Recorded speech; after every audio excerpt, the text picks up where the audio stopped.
Good evening, everyone, and thank you very much for joining us this evening in these very strange times. I'd like to remind you that we are going to be recording this session, and later we'll be posting the session complete with subtitles for those of you who need that extra help like myself. My name is Julie Ferguson, and I'm the current chair of the Scottish Trades Union Congress Disabled Workers Committee. I'm also a member of EIS, which is the Educational Institute of Scotland, and I'm a deafblind science teacher. For those of you joining us tonight and are unfamiliar with the STUC, the STUC Disabled Workers Committee is a democratically elected committee. It's one of the STUC equality committees. Our committee brings together a wide range of disabled workers from a variety of different trade unions, as well as a diverse range of workplaces and sectors. Each year, STUC hosts a Disabled Workers Conference where policy is shaped and campaigns are built. And throughout the year, we work as a committee to advance the voices of disabled workers and trade unionists throughout Scotland. The coronavirus pandemic has been catastrophic for disabled people. Once again, our rights have been infringed upon and our voices are neglected. Once again, disabled people are seen as an afterthought and are seen as an easy target to exploit and exclude. Now more than ever, disabled people's voices must be heard and our rights must be protected. COVID-19 has exposed the dysfunctions of our society and the discrimination that disabled people face. Tonight, we're going to explore the impacts of COVID-19 on disabled people, and we're also going to talk about how we can fight to build a truly fair and inclusive Scotland that can ensure that equality is implemented right from the beginning of every plan. We're going to hear from disabled workers, and we're also going to hear from people who have had to shield during this crisis. We'll be hearing from policy experts from Citizens Advice and a representative from the Fair Work Convention. Please join in with the hashtag on social media, which is hashtag STUC Equalities, and submit questions into the question and answer box because we're going to have a question and answer session at the end of the discussion.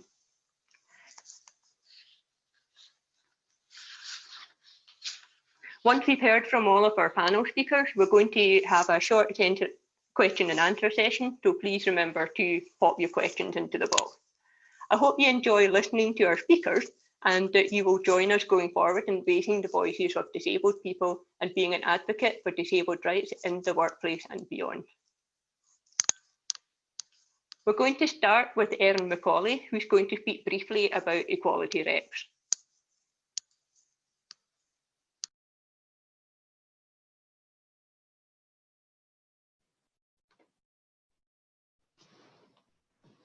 Hello, my name is Erin Macaulay and I am the Equality Policy Officer at the Scottish TUC.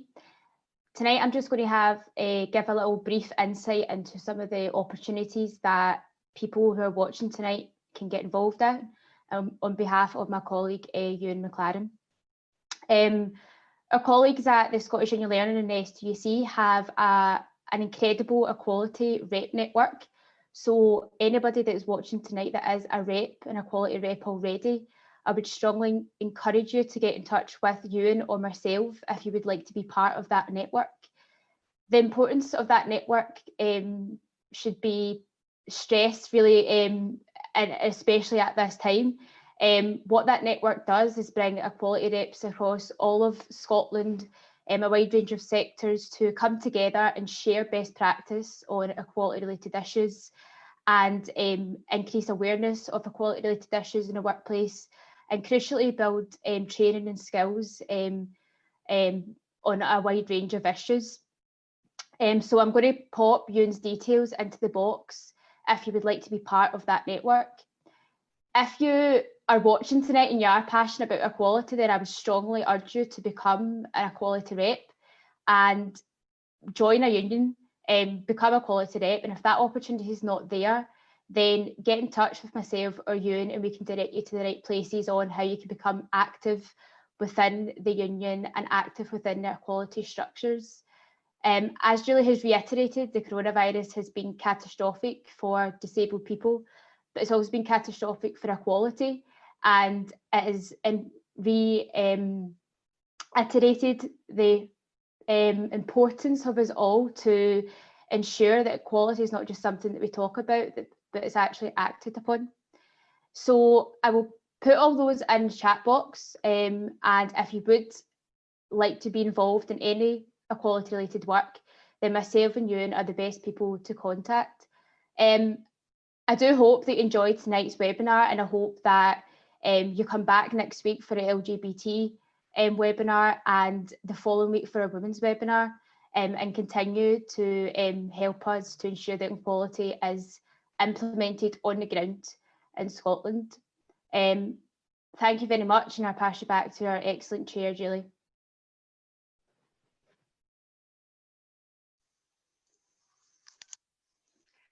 Thank you, Erin. I can definitely back Erin up on the importance of being an equality rep. I was trained with the first cohort of equality rep with EIS, and it's been a really useful experience, both in what I've learned in terms of the Equality Act and the ways that you can support other people, and then obviously the fact that you can have a real lasting benefit for people's working conditions. So please do look into it if this is the sort of thing you think you could get involved with. I'd like to invite our first speaker this evening, who is Tony Slavin. He's from the trade union Unison, and he will be sharing his own experiences of living through lockdown as a disabled person. So please welcome Tony.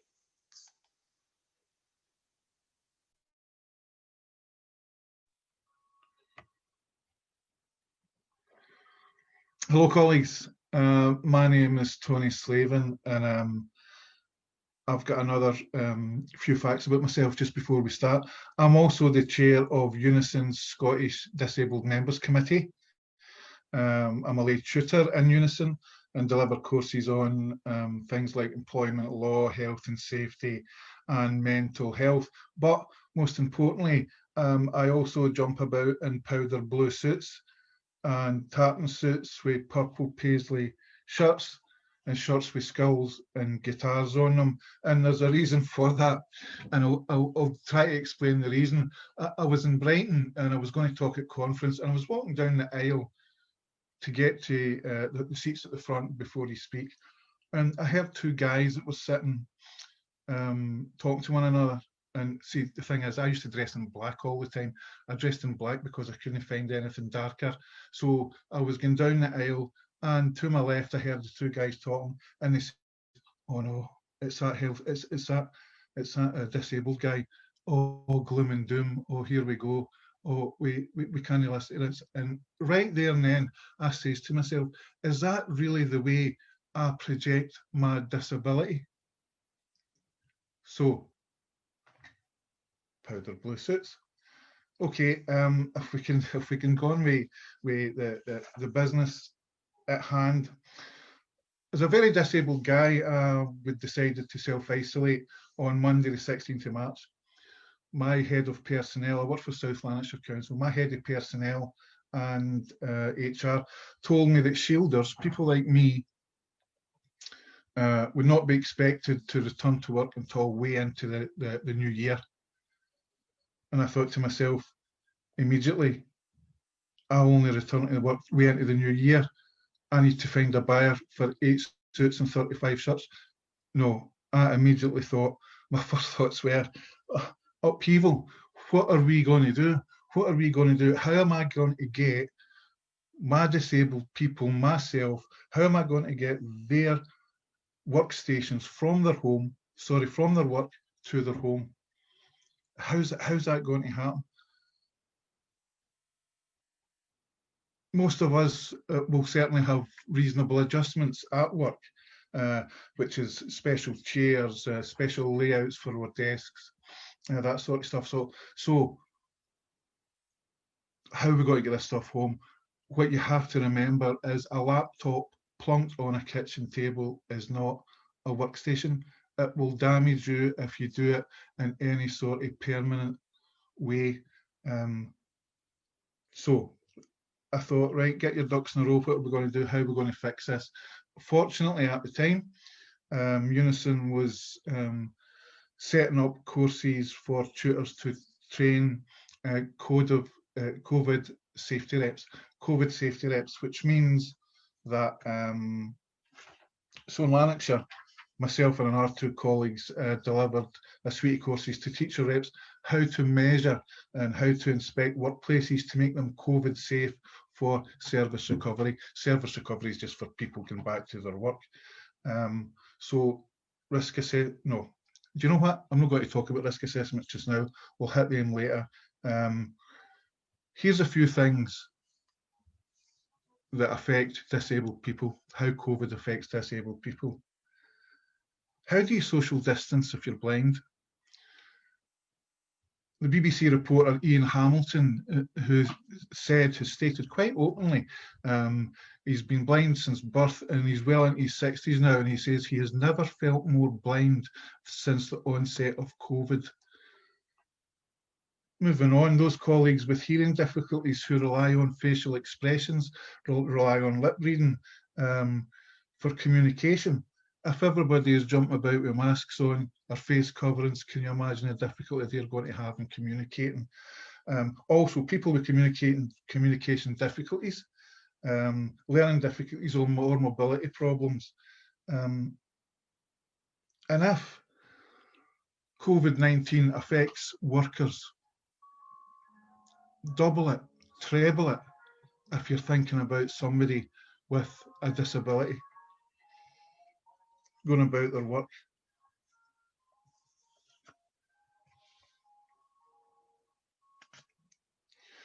This forum, even this forum, is absolutely amazing. These are new tricks. If COVID has learned us or gave us any benefits at all, this sort of stuff, me speaking to a computer screen, speaking to hundreds of people, it is no longer witchcraft.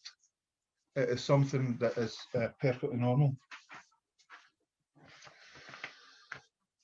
We've been forced into learning new skills. We've been forced into relying on others. I mean, as a shielder, I had to get food delivered to the door. I had to jump the queue and shopping things so that I could get my stuff that I needed, which really does take away nearly every bit of independence that you've got. But for me, relying on people has never been a thing that I've balked at. I've had friends, and I lost somebody to COVID who was a spark in my life. He was an old-fashioned shop steward, and he was a spark in my life and put some fire in my belly. He was taken by COVID. And we can talk about COVID and mental health. COVID and mental health, this is how it affected me. Whilst I was doing all the tutoring, attending meetings, running about, fighting the fight for our disabled colleagues and fighting inequality issues, while I was doing all that, in the afternoon I felt a bit unwell. So my wife and my carer, Jill, she says to me, why don't you lie down for an hour? As soon as my head hit the pillow, I couldn't breathe. I struggled to breathe, and I was gulping in large gulps of air. I still couldn't breathe. In my mind, I couldn't breathe. So because of my respiratory history in the past, and because of all the cancers and illnesses and everything that I've had, I'll not bore you with them. And because of that, an ambulance was called immediately, and I was transported. So here you've got the guy with the powder blue tartan suit, getting carried in an ambulance heading towards Hare Myers Hospital with his toes pointing at the moon.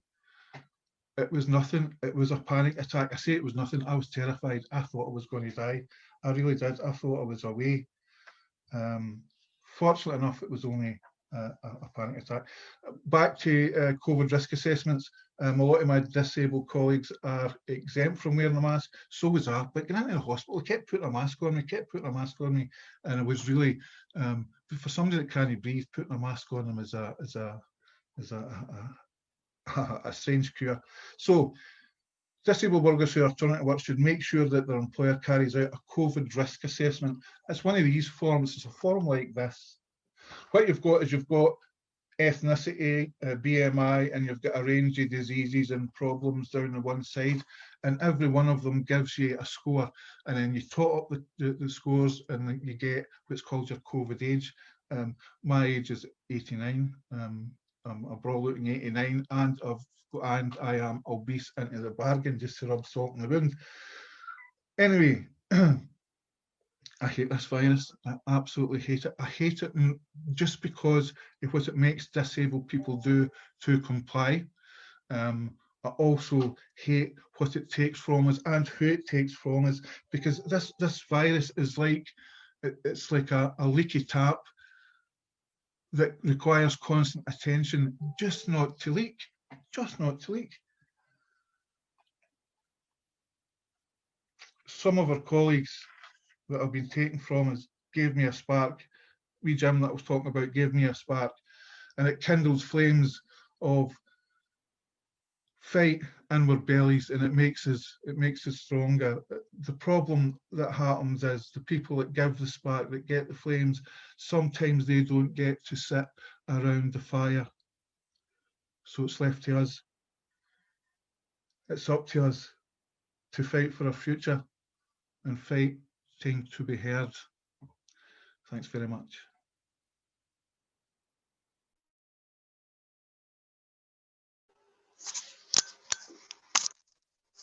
Thank you, Tony. That was a really helpful thing to hear, because from my own perspective, I've been at work because I'm a teacher and I don't need to shield. So it's useful to hear about your personal experience and also the emotional aspect of that, because that's something that a lot of people tend not to think about. We have challenges and we deal with those challenges, but we don't think about how it's affecting us in the mental health aspect. And that's a really important aspect here. A lot of people after 6 months now are hitting a kind of wall, and we need to be forgiving of ourselves and give ourselves permission to kind of take a break and then keep going, because if we don't, we crumble. Tony mentioned that a good friend of his had died from COVID, and I'd actually like to bring in a statistic at this point, because 22% of the British population is considered to be disabled. And in the first few months of COVID, when you look at the statistics of people who died, the percentage of people who died who were disabled is 59%. And that is a massive increase from 22% of the actual population. We are dying in larger numbers, and we should not be. I'd like to remind you that if there's anything that you'd like to have discussed in the question and answer session, pop your question into the box, and we'll come back to that at the end of the evening. It's time now to welcome our second speaker, who is Margaret Anslow. Margaret Anslow is with Unite, and she has an amazing wealth of experience. Margaret is an absolutely amazing person, I have to say. She'll tell you more about herself in a moment. Thank you.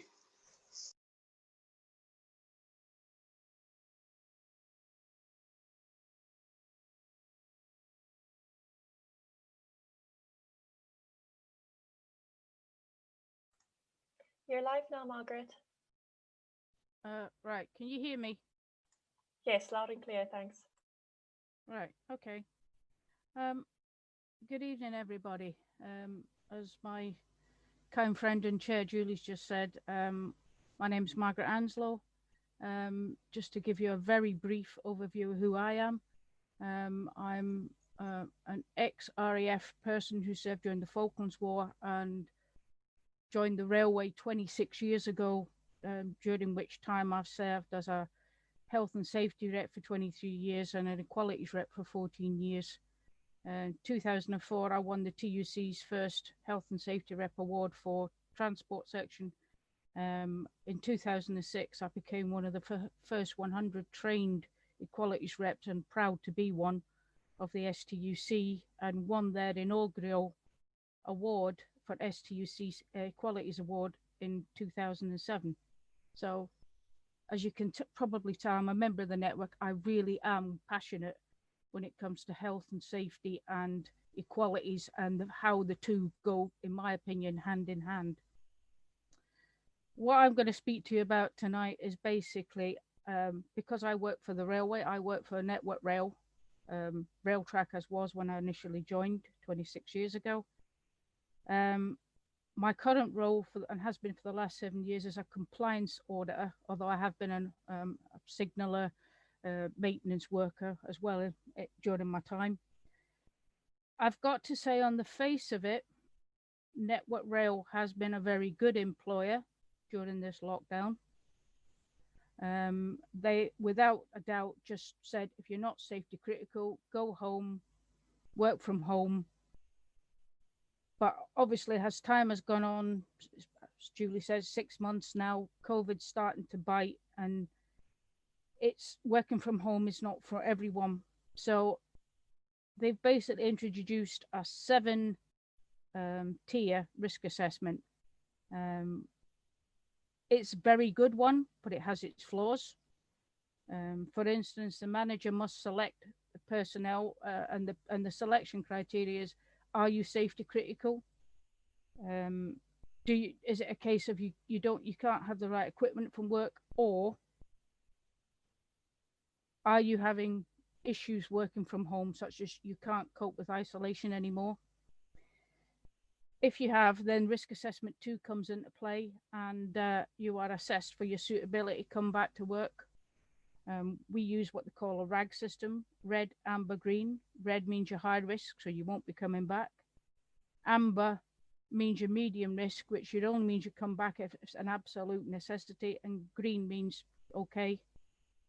In the background, there are also 4 building requirement risk assessments go on.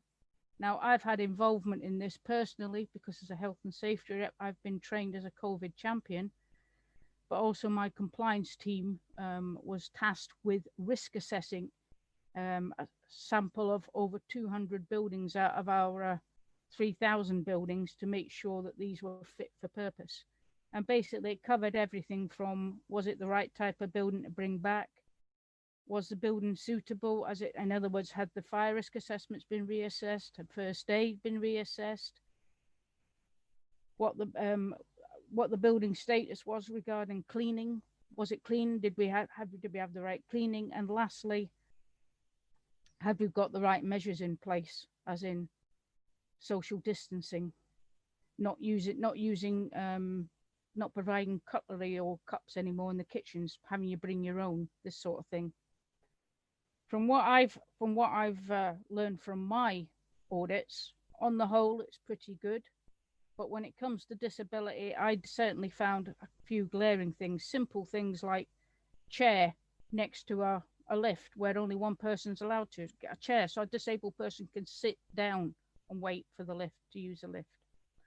Using the toilets, only one person at a time. Well, how do you know you're going into the toilet? What happens if you're deaf or you're visually impaired? So I've got them to come up with a scheme where they put a great red box with a cross on it, which means don't go in, it's someone's in, or a simple green box with a large tick saying it's free, meaning, so if it's a cross, you know not to go in. So simple things like this I've been able to advise them on. The only other downside is the railway has a long history of being male orientated, and it's taken a long time for the railway to accept disabled workers because of the tasks that most safety critical, in particular out on the track and what have you, do. It's still an uphill struggle even today, even though they have a diversity and inclusion team now, which I pushed for in the early days. But in some people's mind, mental health is a stigma, so they won't come forward. This doesn't help when it comes to filling out these risk assessments for their mental health if they want to come back. Unfortunately, it's a work in progress. The last part I want to speak on tonight is travelling on transport in general.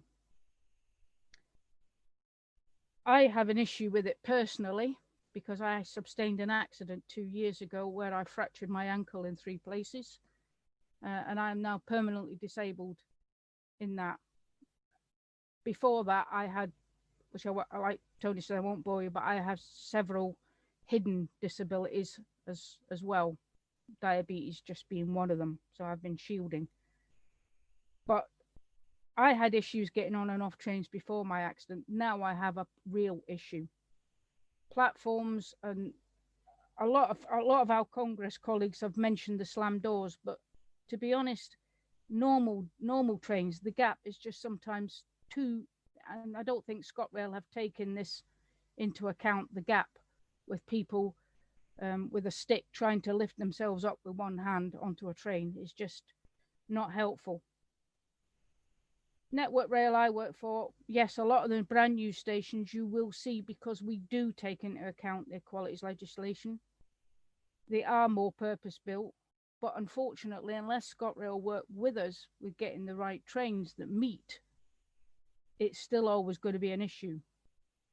To my mind, they still have missed the trick with the ScotRail operated stations in the fact that you have a help point. Well, that's fine if you can see, you're not a blind person and you can see to push it. But if you don't, who do you turn to in the ticketless station? It's just ridiculous. When I raised some of these issues to my health and safety department, I was told, oh, well, you just need to get assistance getting on and off the train. And I said, how am I supposed to do that when I travel on a daily basis? What if I'm ill for one day and I've got booked transport, or the train doesn't turn up? How does that work? Surely it'd be better to put a long-term solution in. To which I go, oh, well, we'll think about it. Well, oh, well, I think about it, and my book is not good enough. I don't just have problems with trains. I also have problems with buses as well. You know, again, they're just not thinking of disabled workers. How does a deaf person know when it's their stop? How does a blind person know when it's their stop or the right bus to get onto? Who's there to help them? Taxis, they're also a nightmare. Black cabs aren't so bad, but these minibuses, either the step doesn't work or it's just too low to try and get in and out of. My last bugbear, I've got to say, is at least Abello has introduced the new electric trains. I think are much better. They're still too high, but they have designated seats. Where it really hacks me off is I'll get on them and I can't get in one of them because there's someone sat there because they're getting off at the next stop and it's near the door. Well, it's near the door because it's for disabled use. And if you try and ask them, some are quite happy and get up and let you sit down. You even get the odd person that will get up and let you sit down, no problem. But there's others that will go, well, what am I moving for? Well, I'm with a stick, I need to sit down, and you're in a disabled. And quite often, I think this is only that I've not actually travelled on transport since the lockdown because I've been shielding, but the stories I've heard from other colleagues, you know, guards, ticket collectors staying in there because they don't want to have to deal with people in case they get COVID. I don't like it at all. Since my accident, I've really now become dependent. I've become a blue badge holder, thankfully. And it was the best thing I could have ever been given, because without the blue badge, I wouldn't have been able to do my job. It allows me, through a reasonable adjustment, to travel to my job, to travel to places doing audits without having to use the train, because otherwise it would just be a nightmare for me. If you are passionate like I am about health and safety and equalities, I couldn't strongly advocate enough. Please come and be a rep. It's the most worthwhile thing you could do, because things need to change and we need more voices. The last part I will say, and it's a question. The blue badge, it's a very good scheme, but it's a very convoluted one, and it doesn't cover, I feel, as many disabled people as it should.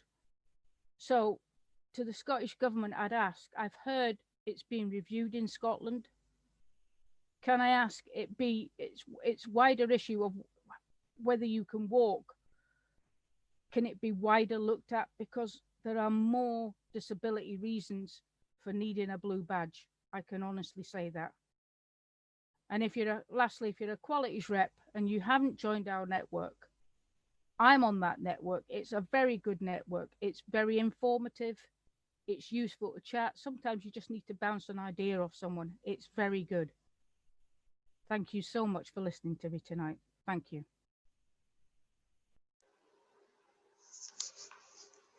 Thank you very much, Margaret. That was really helpful to hear as well. With transport, there's so many different ways to try to get to your job, and obviously you try to pick the best one. And with COVID changing so many conditions, you've got to figure out how you can travel at the moment, which might not be your best option. Something I would like to remind people of, though, is if you know a disabled person or you are a disabled person yourself and you're having trouble getting to work, you might want to consider contacting the Department of Work and Pension to apply for access to work. Access to work is a programme that that supports you with getting into work, but also with the extra cost of being in your job. So specialist equipment, but also it helps you with transport to your work if that's something that you need. So if you're finding public transport particularly difficult at the moment, you could use access to work to apply for money to pay for taxis, for example. Right. As always, please remember, if you want to ask any questions, pop them in the question and answer section, and we'll come to those at the end of our evening. I'd like to invite our next speaker to join us. This is going to be Maurice Greene, and she is with Citizen Advice Scotland. Citizens Advice do vital work, and Maurice is going to give us some insights into Citizens Advice Scotland research on disabled people and employment. Good evening. Good evening. Thanks very much for inviting me along. It's a pleasure to be here, and it's been really interesting to hear Tony and Margaret's contributions so far. So, yeah, as Julie said, I work for Citizens Advice Scotland, which is the umbrella organisation for the 59 Citizens Advice Bureau in Scotland. And throughout the pandemic, the Citizens Advice Bureau have continued to be open for business. You can't necessarily visit your local CAB at the moment, but they're still there. They're still providing advice by phone and email, and in some circumstances by web chat. So in the middle 2 weeks of March, we saw an enormous shift in the way that we do our work, from the majority of advice being given out face-to-face inside bureaus to the majority of advice being given out by telephone calls direct to advisors working from their own homes. So we've also got the advice pages, which are the kind of online pages where you can access information and advice, and those were accessed 250,000 times in August alone. You might have seen in the media this week that we've helped 90,000 people in the first 6 months of the pandemic, which I think is an impressive feat given the logistical challenges, and shows the scale of the demand for independent free advice to help navigate the challenges presented by COVID. So we gather... It's COVID. Thanks, sweetheart. Can you pop out and I'll speak to you later? Sorry about that. We gather statistics on these advice interactions, and they paint a picture of what issues are troubling people across Scotland. So what issues have people been coming to us for advice on during the lockdown? Well, social security or benefits is normally the biggest area of advice for us, and that's continued to be the same during the lockdown. We have seen about 44 to 50% of the advice interactions that we have featuring benefits or social security. We saw spikes in demand for people trying to access universal credit and the Scottish Welfare Fund in April, but actually those have settled down to normal as time has gone on. And the next biggest issue advice area has become employment, and that overtook debt as our second biggest advice area in March. And within that, we've seen the demand for advice on redundancy rising steadily between the start of the furlough scheme and July. And that employment advice has represented about 12 to 15% of the advice that we've given out during lockdown, which is 3 times the normal amount that we give out, which highlights the level of concern, change and challenge in the labour market. We've also undertaken polling during the crisis, and our most recent survey told us that 1 in 3 people in Scotland are worried about losing their job over the next 12 months, and 1 in 5 people are worried about losing their home. I think some of you will have seen the report that our colleagues in Citizens Advice England and Wales have done, and I know that the Disability Committee has discussed it. That report is called An Unequal Crisis, and there's some pretty stark statistics coming out of that. That's 1 in 4 disabled people, according to their analysis, are facing redundancy as a result of COVID. And that rises to 1 in 3 people where the disability has a significant impact on their day-to-day activities.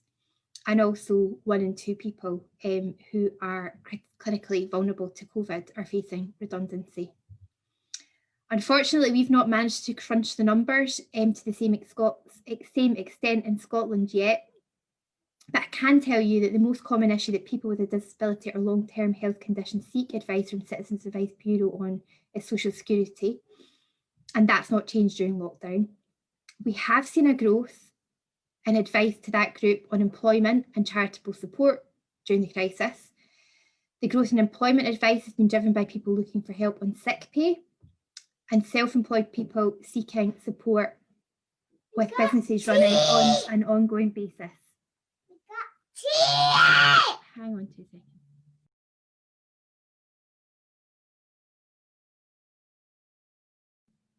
I'm really sorry about that. So we've also seen a growth in the number of disabled people being referred to food banks, but that's a growth that we've seen across the board. That's not specific to that group. And we've also seen a reduction in advice on personal independence payments, or PIP, early on in lockdown. And although that has returned to around normal levels by July, we are concerned about disabled people not accessing the services that they required during that period for whatever reason. And behind those statistics, we've received accounts from CAB about people who've been pressured to return to work, despite the fact they're officially isolating or are fearful for their health. And also people who seem to be selected for redundancy because of their health conditions mean they're less available for work at present. We've also seen lots of evidence of people being unable to access the furlough scheme and being paid statutory sick pay or nothing at all. The pandemic has obviously created an opportunity across the economy for greater flexibility in working hours and more remote working, which could benefit some people with mobility issues, although we've already heard quite eloquently from Tony earlier about the kind of challenges of getting set up for home working in that situation. And we've also heard about people being concerned about being increasingly excluded from their workplaces by the measures that are being put in place to make those workplaces COVID safe. And I think the wellbeing value in terms of facilitating social interaction and connection cannot be overlooked. And when we are at the kind of point of getting people back into offices and reopening offices, we must make sure that they are safe and welcoming for all of the workforce. And obviously we need to recognise that not everyone works from home, and we need to make sure that those with disabilities or long-term health conditions who are at particular risk and are unable to work from home or return to their workplace because of the threat to their health have their income protected. And that's of particular concern to Citizens Advice Scotland at the moment as the furlough scheme winds down and because of the low rates of statutory sick pay in the UK. So the pandemic has also highlighted our reliance on low-paid workers to keep society going and the precarious and undervalued nature of much of the work that goes on within our economy. And these are issues that need to be fixed for everyone. Many of the issues that we are seeing relating to employment at the moment are long-term issues that predate COVID and have been exacerbated by the pandemic. We've been long aware from our evidence base of the link between low pay and the likelihood of experiencing other problems with their employer. And we've also long been concerned about people working in the gig economy with 0 hours contracts and have found that they've been particularly hard hit in terms of their ability to access the furlough scheme. Research by JRF has also indicated that non-key workers and low-paid work are more likely to lose their job during the pandemic than those in higher-paid roles. So going forward, we'd like to see greater employment rights and protections for this group of people and a new deal for traditionally low-paid sectors. And that would include greater flexibility for caring responsibilities, something that has often been more difficult to balance during the lockdown. We'd also like to see the furlough scheme extended with flexibility to account for the relative reliance on different sectors and industries in different parts of the UK. So the furlough scheme keeps people connected to their jobs and it keeps their incomes protected during the lockdown. We think that this is particularly important for sectors where social distancing makes operating at full capacity impossible, such as hospitality. And it's obviously important now that restrictions have once again been tightened across the board. But we think it's also important in a context where we might see a relaxation of measures at different rates in parts of the UK, as happened over the summer. And we'd like to see the UK government speed up their work on the single enforcement body to protect people's rights at work. This is something they promised to deliver pre-lockdown and seems to be more important now. We see two sets of employment issues in Citizens Advice Bureau. Some people have problems because they're lacking in rights, but other people's problems arise because their rights are not being respected. And often the people that we see in Citizens Advice Bureau are the types of people who are less likely to be a member of the union, so people who are younger, low paid and in casual work. And a significant proportion of the people we give advice to also self-report as having a disability or long-term health condition. So I think we've got important complementary roles to make Citizens Advice Scotland and unions to make sure that people are aware of their employment rights and are able to realise them. So thank you very much for inviting me along this evening.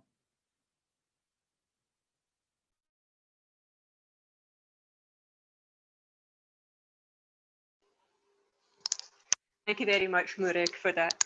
There's a lot there to take in and understand, and we've actually had quite a few questions being put into the question and answer box. For possibly, some of them are going to be directed at Maurice, and some of them are going to be directed at us more generally. But there's a few people who are experiencing problems with employment, reasonable adjustments, and redundancy. So we'll try to make sure that we get that discussed at the end of the session. Right. So finally, I'd like to welcome Mary Alexander. Mary is a stalwart of the trade union movement. She's the Deputy Regional Secretary of Unite the Union in Scotland, and she's also part of the Fair Work Convention. Mary's going to reflect on what fair work looks like in practice for disabled people, and she's going to touch on some of the challenges that disabled workers have and are facing. So, thank you.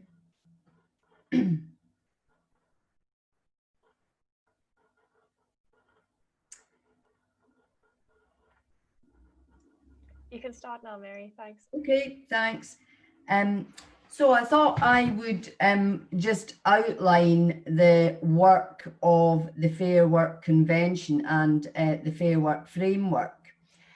It's something that began from initiative that the Scottish Government put into place called the Working Together Review.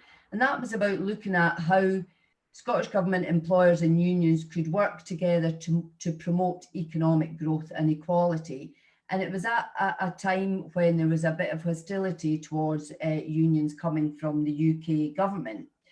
So it was an important first step. Now, out of that Working Together review, which was in 2013 and I was involved in, there came a set of recommendations which were debated in Parliament, and you know, many of the recommendations were approved, one of which was establishing the Fair Work Convention.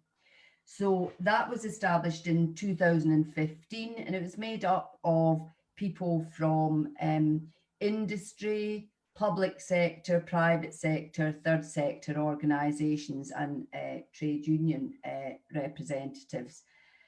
And the purpose of the review was to look at what made a successful workplace, what were the key elements to that. And over 18 months, the Fair Work Convention visited lots of workplaces. They drew on national and international research. And after a lot of deliberation and discussion, they came up with the Fair Work Framework. And I would encourage you to go on the website and you know, have a look at that, you know, the framework. So the main elements of the framework that we decided, you know, made up fair work were about effective voice. And we've been speaking a bit about that tonight, you know, with talking about equality reps and with Morag's contribution. So effective voice, we found that trade unions were the most effective voice in the workplace because there was a structure in place there where they could communicate, you know, what people felt about the workplace and, you know, could contribute to change and address issues arising from it. The other element that was really important to people was about security. So, you know, 0-hour contracts, you know, absolute no-no, insecure work. What people wanted was job security. They wanted to have a steady income and know you know, what hours they were working, so that they could ensure they were looking after their families and had that stability of income. So that's really important.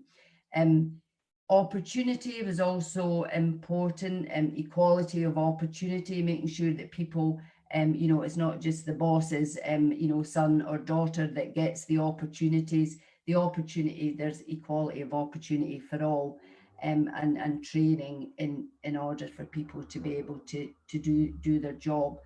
Fulfillment was important, and that was about, you know, a fulfilled workplace and what does that look like. And that lastly, or not lastly, respect was also fundamental. And, you know, we did find, you know, that there's, and I find this in my job quite a lot, there is bullying in the workplace, which is very damaging to the individual. And, you know, that's something that is really, really important, you know, to focus on. So they're the 5 elements of it, and, you know, you can have a look on the website and you can see, you know, a much more detail around that. So arising from that framework that which came out in 2016, we went out, spoke to businesses, spoke to employers, spoke to the, you know, third sector organisations about how important it was, and the Scottish Government responded to our framework with a Fair Work Action Plan, which came out last year. And again, that's worth looking at, because it looks at, you know, how the Scottish Government can support employers to adopt fair work practices.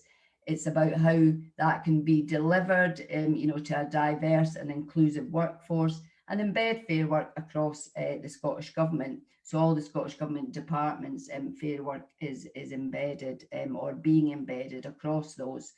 So some of the things that are in the action plan, again, are, for example, creating a forum in early learning and childcare to look at sectoral bargaining. And of course, early learning is, you know, about to be much more, you know, explode in terms of schools and the doubling of hours for childcare and, you know, for younger children. So there'll be many more workers in that sector.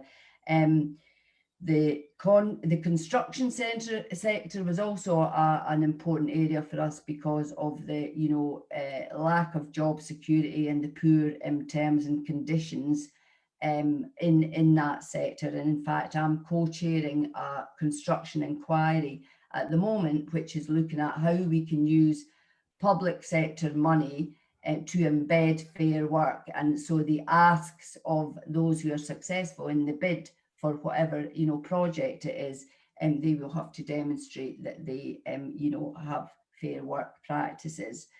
There is a trade union modernisation fund which supports the promotion of leaders and equality training. And Erin said a bit about that, you know, at the beginning. Ewan you know, runs lots of those courses, and you know, that's open for trade union reps to participate in. There's also a workplace equality fund, which is about £800,000, which supports projects to help address labour market inequalities and overcome long-standing and systemic issues with recruitment practices and progression in the workplace. There's the Fair Work First, which was aimed at those organisations that received grants, other funding streams and contracts that were awarded across the public sector. So there is conditionality around fair work attached to those grants. So, you know, for example, you know, looking at the gender pay gap, no inappropriate use of 0-hour contracts, payment of the real living wage, and there's a whole number of you know, conditions attached there. We've recently produced a self-assessment tool as well, so you can go on the website, look at the self-assessment tool, and go through that and see how fair your workplace is, and it also helps you to take steps in the right direction to, you know, make the workplace fairer. we've also ran a social care inquiry, which looked at the conditions of social care workers, and that came out last year, the recommendations around that. As you know, it's mostly women in working in social care, and there is, lots of issues with low pay. There's lots of issues with commissioning and procurement, which means that, when local authorities procure social care services, they're often at, a low price, and the workers are not valued in the way that they should be. So the recommendations coming out of that inquiry are now being taken forward by the Scottish Government in the social care group.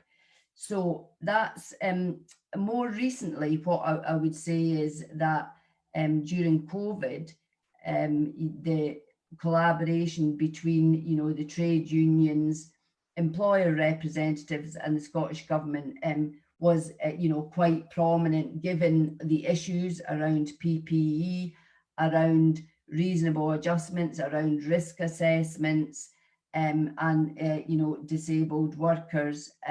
So there has been an awful lot of working together, particularly, for example, in trade groups, so construction, retail, health, where you've had representatives from the workers, representatives from employers and the Scottish Government coming together to try and navigate, the challenges and the issues that people are facing, and for a common outcome that will be beneficial to all. The latest statement that the Scottish Government has produced, which came out in July, was really building on that work that was done together, and the STUC played a great role in those groups and inputting what the problems and issues were that workers were facing, particularly disabled workers. So that statement of fair work practices is worth looking at. So it suggests that there's expectations set out by the Scottish Government, for example, that say that, you should pay workers when they're sick, self-isolating or absent from work, following medical advice relating to COVID-19. It also says there's an expectation that flexible working arrangements should be facilitated, which is critical for some disabled workers, and also, women with caring responsibilities,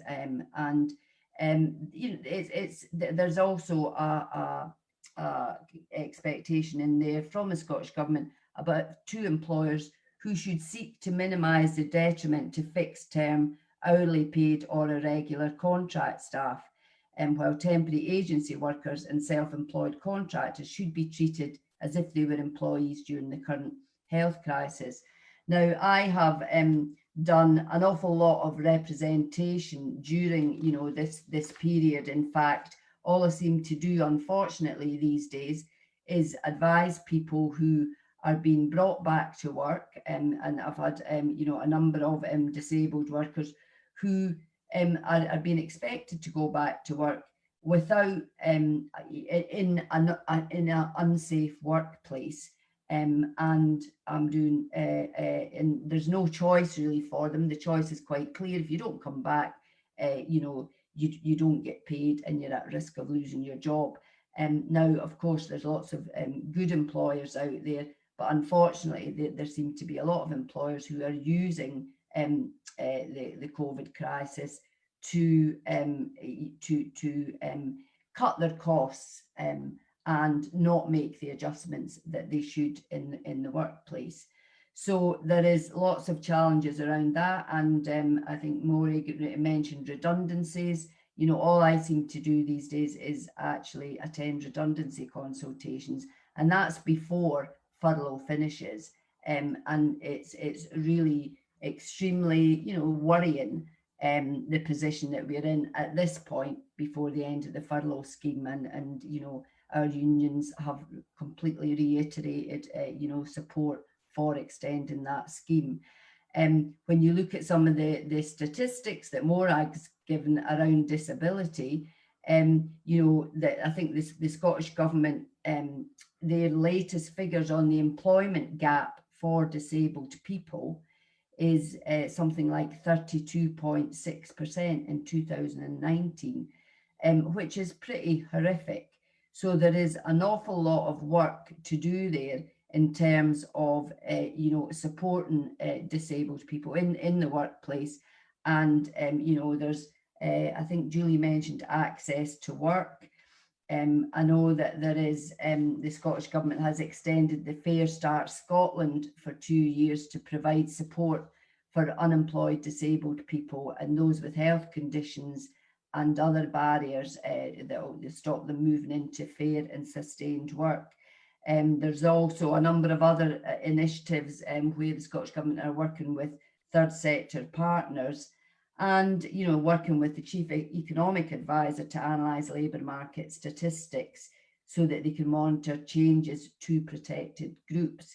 And so, you know, there's a tracking mechanism there. However, you know, there is so much that needs to be done, you know, on that front. And I would reiterate what people have said already about, you know, getting involved, join a union, be an equality rep.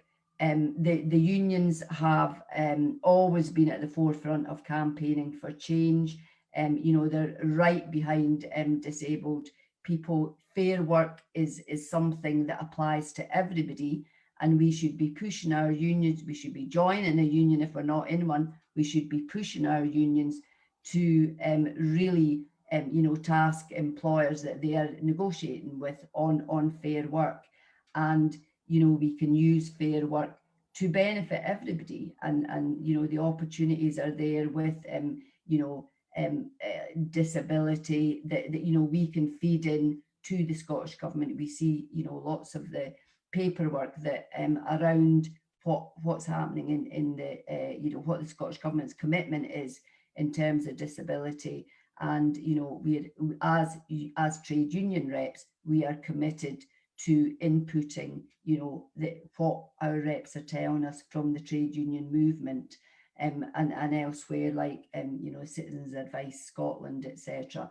So I'll leave you with the importance of the unions. I think the unions have been fantastic. I would say that, wouldn't I? Because I'm with Unite.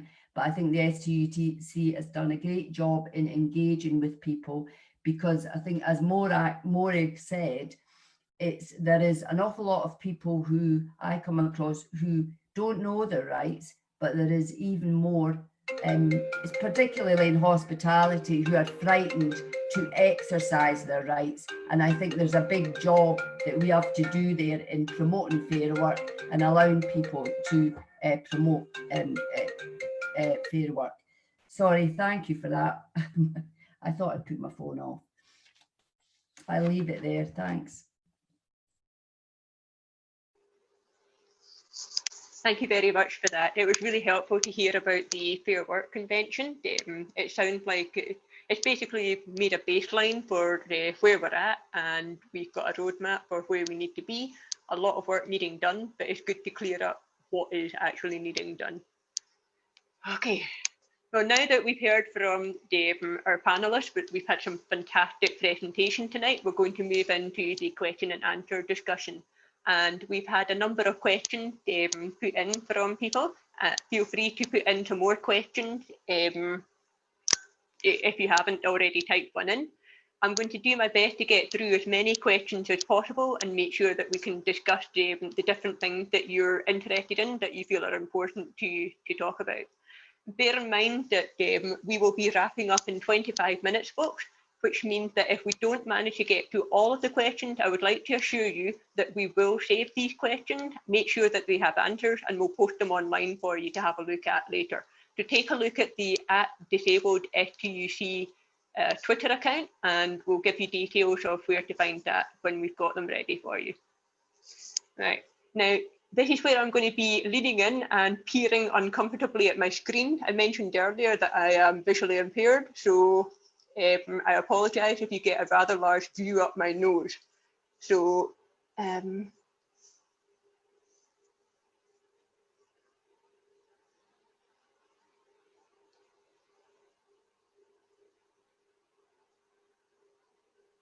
Okay, we have a fairly general union question here. I'm just going to read this out to the panel, and if you feel that you've got something you can chip in on it, then please go ahead. So the question here is there more health unions could do to use the public sector equality duty to ensure the services our members provide ease rather than exacerbate discrimination on grounds of disability?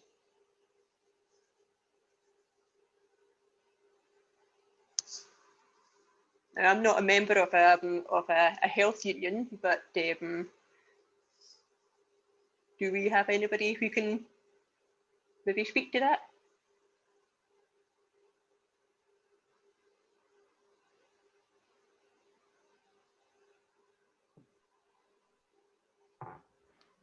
Hi, sorry, I can come in a bit, although, you know, I don't deal with the health sector.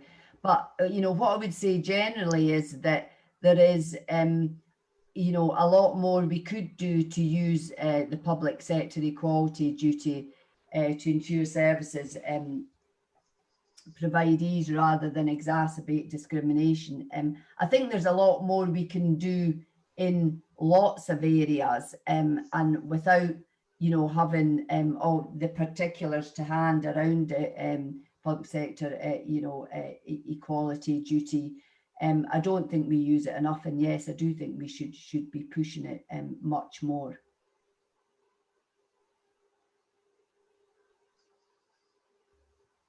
Thank you, Mary. Would anybody else like to add to that? Would anybody else like to add to that? Sorry, Margaret VSL, can you hear us?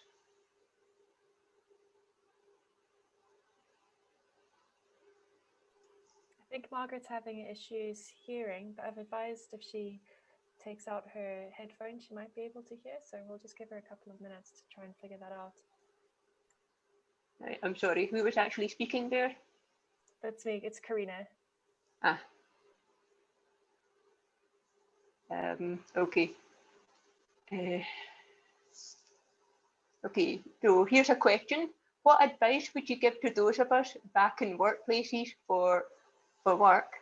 We're finding it harder to get reasonable adjustments, especially new ones due to COVID-19 and the changes in conditions due to COVID-19.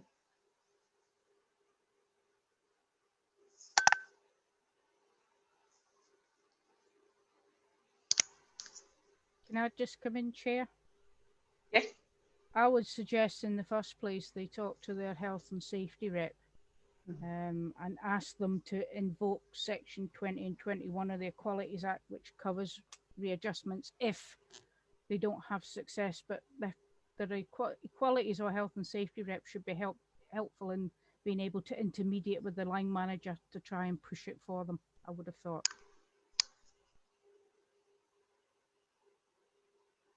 Thank you, Margaret. Does anyone here have personal experience of trying to get reasonable adjustments in the workplace recently since they've returned to work?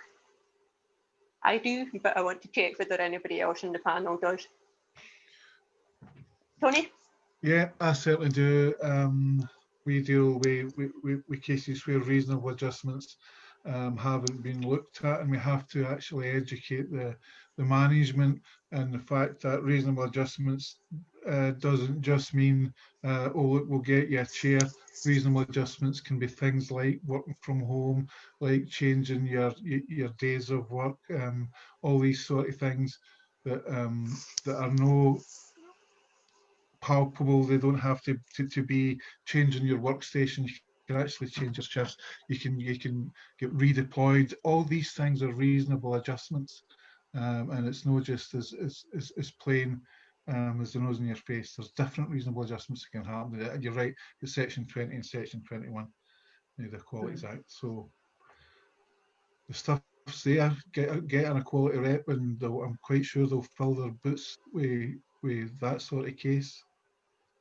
The really useful thing about an equality rep is that they can basically bring forward the Equality Act and say, this is the law and you need to stand by the law, so don't be afraid to push. I've done it 100 times. Yeah. I've had to do it sometimes in my workplace, and sometimes I get things very easily.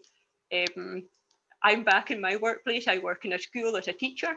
So before we went back, I basically said, look, I don't know how I'm going to handle the changes in condition, and I don't know what the changes in conditions are, because things were changing a lot during the summer. So just before we went back to school, we got, all of the teachers got a list of what the changes were. And I basically went, okay, well, I'm going to have trouble with this, and this. So I would like to do this instead, and this instead, and that's just not going to work at all. So that's not happening. And we discussed it. I discussed it with my line manager, who is extremely supportive. It really helps if you have a supportive line manager. But if you're suggesting reasonable adjustments that do not cost money, do not let yourself be fobbed off. There's because another.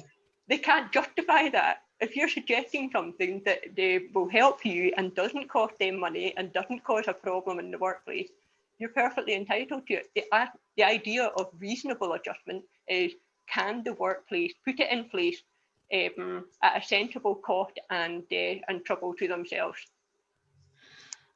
Chair, Ian Mullen from Unison Edinburgh had actually asked a question to myself about the COVID risk assessment you get if you've been asked to return to work.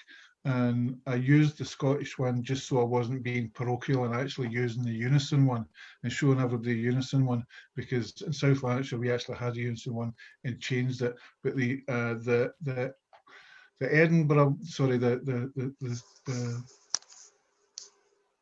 Scottish Government one seems to be more medical rather than more.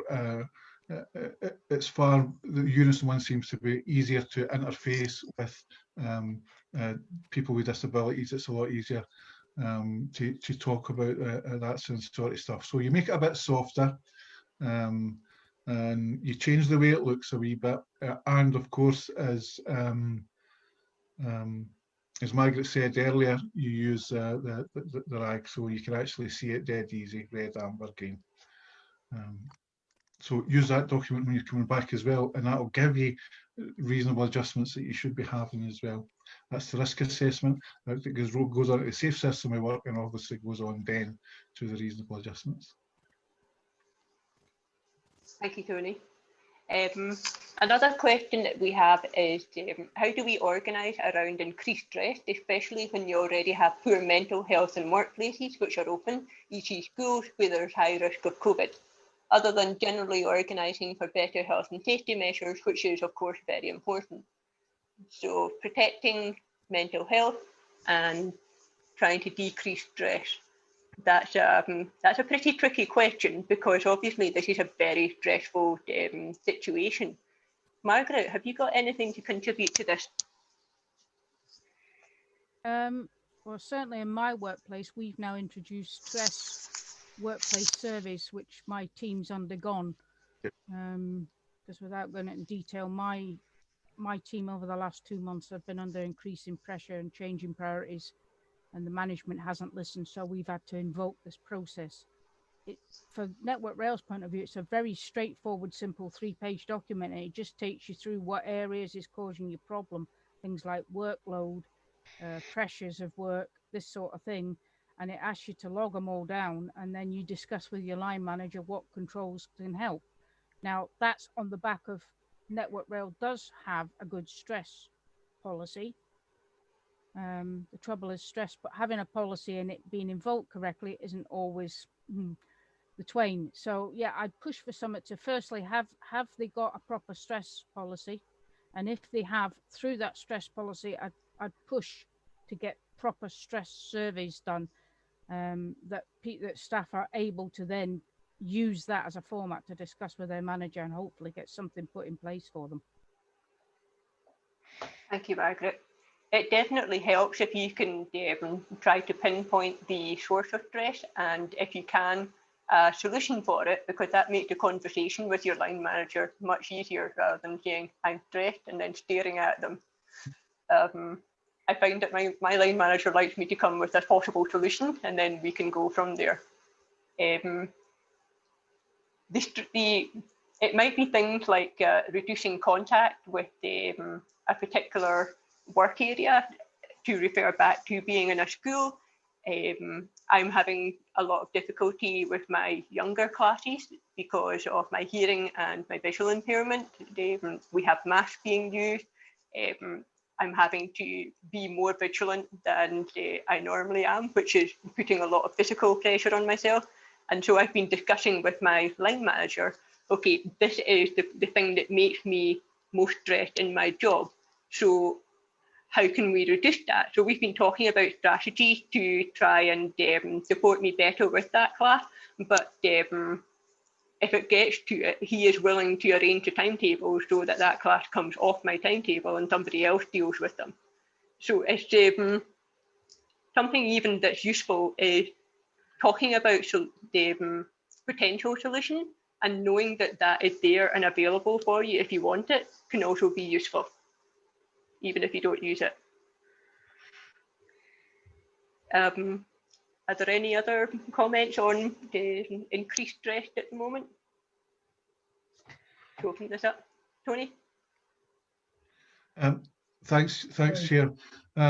Yes, obviously a stress risk assessment is something that an individual would get, and that would develop into a sort of tailored document for their return to work. So that is there, and as Margaret says, a very, very important tool that you can use is if you use a stress risk assessment for a full group of employees. You can identify whether there's bullying, whether they don't get listened to, that sort of stuff, and that is an excellent tool. And again, that's red, green, and red, amber, and green. So, that flings up things that need to be dealt with immediately in the workplace. And of course, the employer will be quick to agree to these sort of things, because what they don't want is a raft of 30 dignity at work or grievance complaints going in. So if we can do it at once in a stress survey, the employer likes that, because they can deal with it along at the same time with the unions. Thank you, Tony. I'm aware of the fact that we've got another 10 minutes left. We were given a question about Brexit and the impact of Brexit on disabled people. So this is something that I would like to start off, and if anybody else would like to chip in on this, then that would be really helpful. Obviously, Brexit is going to impact disabled people a lot, and it's going to impact every person in Britain. But disabled people tend to be at the forefront of the difficulties. And some of the things that I would highlight as potential issues are, can we continue to access the drugs that we are currently using, any medication that we need for a condition? Because a lot of those medications are actually made abroad and are imported into Britain. And I would give the example of insulin. Insulin has a limited shelf life. You can't stockpile it. So we're looking at continuing to import that for diabetic people. And that could potentially be an issue if we don't have trade agreements sorted. The UK has also been a member of a European group for introducing new medication, testing it, trialling it, bringing it out to the general public. And that's something that we're not going to be able to be a member of anymore. There's also the potential for specialist equipment to be affected. My brother is also deafblind, and because he's so tall, he had to order his white cane from Canada. Yeah, and so he's wondering whether how easy it's going to be for him to get replacement. And there's all sorts of other things, spare parts for wheelchairs, any kind of wheelchair, any other kind of specialist equipment. Screen readers, I don't know, it's just like so many things are not actually made in Britain, they're brought in from other countries. And then obviously the biggest issue I feel And you're possibly wondering what I think is bigger than access to medication and specialist equipment, but that's our membership of the European Human Rights Commission. Because the European Human Rights Commission is a body that lays out clearly what human rights are, and countries are expected to go along with that. And if we exit that along with the European Union, we will have a lot less protection as disabled people in all aspects of our lives. So these are things that STUC is working on campaigning. We are talking to the Scottish Government on a regular basis, trying to make sure that we tackle these issues. But until we know exactly what's happening with Brexit, it's really hard to prepare properly. Would anyone else from the panel like to speak to this? Yeah, if I could just come in on the, you know, the importance of the workers' rights legislation deriving from Europe. And I'm sure lots of us are very worried about what may happen in the future with, you know, all the key EU directives that were then transposed into the various states in Europe, including the UK, around equality. So the two, you know, the key directives that came out in 2000, that, you know, protecting with the protected characteristics and protecting people from discrimination. All those, you know, different legislative pieces of legislation are really important. So to pay, health and safety rights, you know, maternity rights, disability, you know, just everything, you know, a lot of that has come from Europe and is rooted in Europe. And the danger is that the UK government will say that they won't change it, and then of course you know, they have a wee bit of a track record now in changing things. So I would be very worried about the rights being watered down, you know, that we have, instead of building on them, which is what we need to do. Thank you, Mary. If we don't have any other comments, I would like to put a question for citizens' advice, which would be Maurice. Have you been liaising with Skills Development Scotland to share data? Rachel McLeod Dunbar has a contact if you need it. There's issues with young people accessing careers advice, and schools should have provided it, but most local authorities haven't done this. And it's affecting deaf young people and workers significantly, with many people wanting normal jobs because they need a job that involves little or no communication. Yeah, I saw that question in the web chat and thought it was quite interesting. We don't have a contact at Skills Development Scotland at the moment. Actually, our kind of work on employment has very much kind of developed over the last, particularly kind of 6 months, in terms of what we've been seeing around the impact of coronavirus, and the kind of employability skills side of it is something that we've not kind of moved into yet. But yeah, we'd certainly be kind of interested in speaking to Rachel about that and getting the contact for Skills Development Scotland and seeing if we can kind of link up with them. There was a couple other questions, Julie, that I'd kind of noticed on the chat. Would it be kind of useful just for me to kind of comment on them? Go for it. What I'd seen. So yeah, I thought the kind of someone had raised the access to work scheme and the difficulty accessing that when you're working from home, and I thought that was really interesting. And I wondered if that was something that any of the kind of unions had taken up with Department for Work and Pension, and if not, we've got contacts within that organisation, so we could kind of perhaps kind of link up and see if we can kind of raise that as an issue with them. And on the furlough scheme, somebody had asked how on earth is the kind of advice agencies like Citizens Advice going to cope with the rise in demand as the kind of furlough scheme ends and people lose their jobs.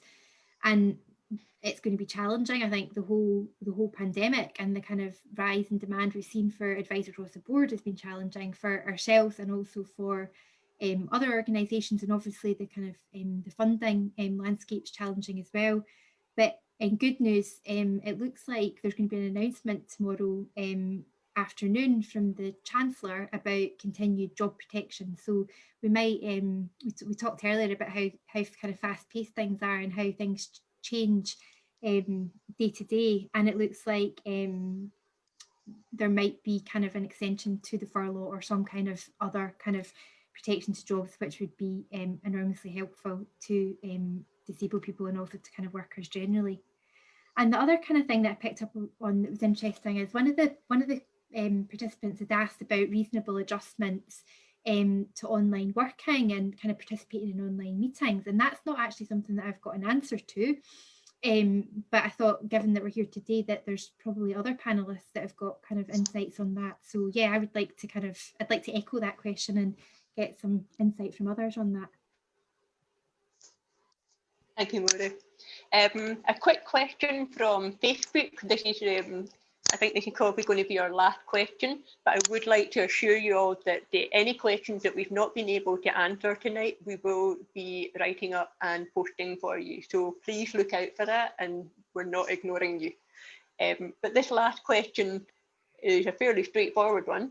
Do the panel agree that changes to applying for PIP and the assessment process need to be improved as soon as possible? And I'm going to go with a massive yes, I totally agree. What do the rest of you think? I totally agree as well. Chair, if I can come in just for a wee second, I had a member who had applied for PIP. She actually applied for an increase in her PIP, which was granted because it went to another panel, and then she got a phone call from a paramedic who went through and asked her questions that you would normally get, and at the end of that they stopped her money based on one phone call from a paramedic. And I was representing her at the time, and I was speaking, and I asked a question because I wasn't getting any feedback. I asked a question of the paramedic. I says, can you hear what I'm saying? I'm actually answering questions for this member who can't answer for herself. And the paramedic said, yes, I can hear you, but I don't understand what you said. She came from down south somewhere. Now, I know I've got quite a thick accent, but I think I'm quite clear in what I'm saying. So I'm deaf and I can understand you. Yeah, so I'm representing somebody. I am saying what I think the answer to the question is, and she's not even listening to what I'm saying. So do I think there should be a change? I think there should be a change, and there should be a change immediately. Why should we have to answer to a paramedic down south to represent one of our members who is really, really struggling, and they stopped their money on the evidence of this? So obviously I've wrote an appeal letter, and appeal letters away and everything. So we'll see what comes. Good for you, Tony. I'm glad that you were helpful with that. Now, I've been told that this may end very suddenly, so I would like to just take a quick thank you to all of our panelists tonight, the STUC organisers, and especially everybody who's been watching tonight for joining us on a late Wednesday evening during the working week for most of you.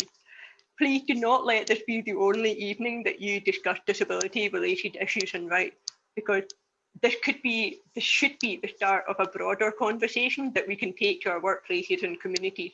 If we all work together, we can make things change because we're fighting together. Thank you very much for your evening, folks. Thank you.